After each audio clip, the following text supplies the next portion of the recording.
There have been non-stop comparisons between who the greatest player in NBA history is. Because LeBron James has been continuing to dominate the league and is still regarded as the best player today, even in his 15th season, as LeBron continues to play at a high level, it will only be a matter of time that James will surpass Michael Jordan in nearly every statistical category. However, that doesn't mean that he will surpass Michael as the greatest basketball player ever. How's it going, guys? My name is Wilson. As one of the most talked about topics in all of sports over the last recent years, the LeBron James vs Michael Jordan comparison will never stop and will continuously get brought up as LeBron reaches closer for more milestones and accomplishments. However, LeBron James will never be better than Michael Jordan. Here are 5 reasons why. Reason number 1. Michael Jordan is undefeated, going 6 for 6 in the NBA Finals, while LeBron already lost 5 of them, and likely a few more. Every time Jordan played in big moments, he was an assassin, and there was absolutely no stopping him.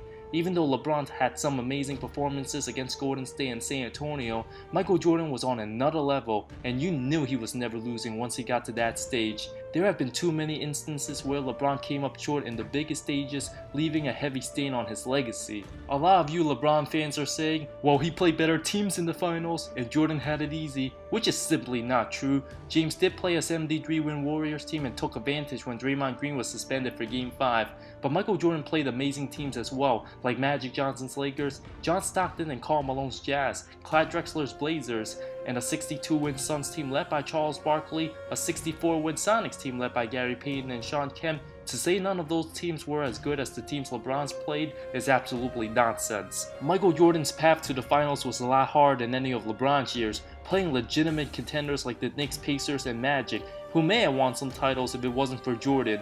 While LeBron, on the other hand, besides the Celtics, while their big three was aging, was playing teams in the conference finals like the Hawks, Raptors, and Pacers, who would have had no chance to compete in the finals against any of the Western Conference opponents. I'm not taking anything away from LeBron's greatness, leading his teams to 7 consecutive trips to the finals, but if LeBron was competing in the Western Conference with the talent level of the teams he's been on, he probably would have only made the finals 2 or 3 times.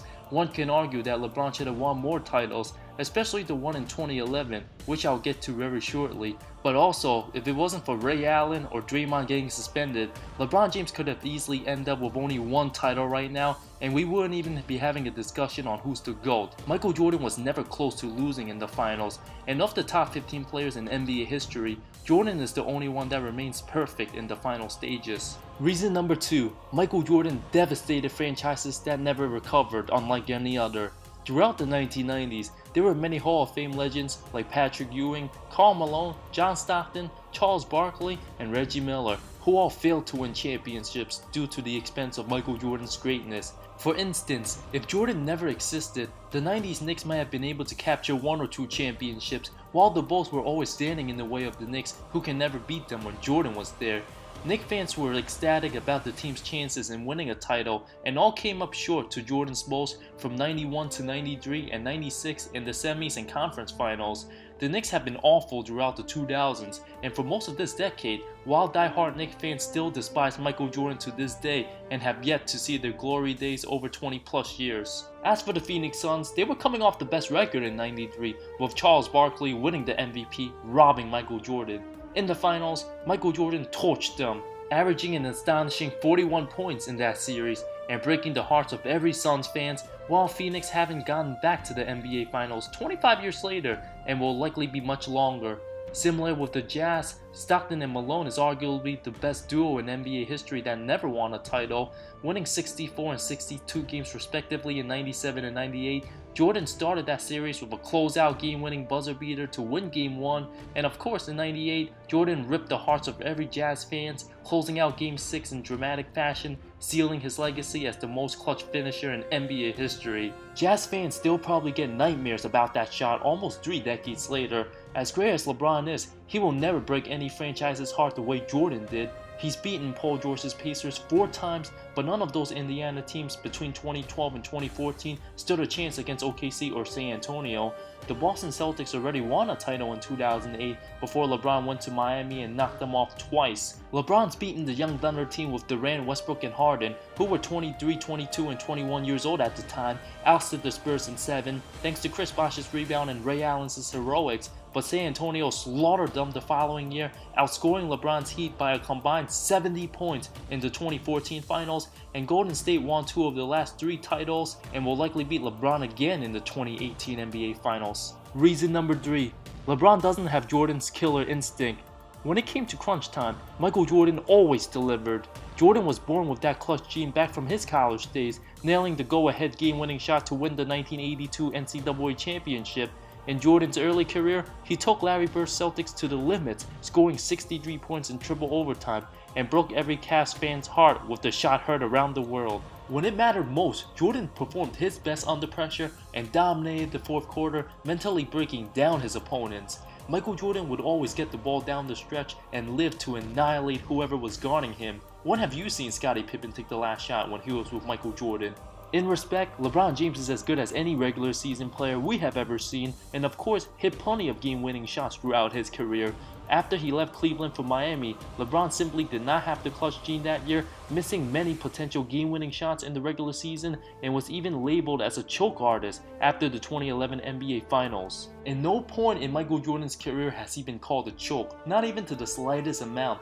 Too many times in the final minute, LeBron becomes passive, missing many clutch free throws at the end, settle for contested jumpers instead of taking it to the rack, and many times relied too heavily on his teammates for last-second shots. In Game 6 of the 2013 NBA Finals, people forget that James had 2 ill-advised turnovers in the final minute in the brink of elimination, and also missed 2 clutch threes before Ray Allen saved his legacy with the most clutch shot in NBA history. LeBron's legacy would have been tarnished if Chris Bosh didn't get that rebound. Michael Jordan never got outplayed in the clutch and never got to a Game 7 in the finals because he would always close it out and there was no stopping him.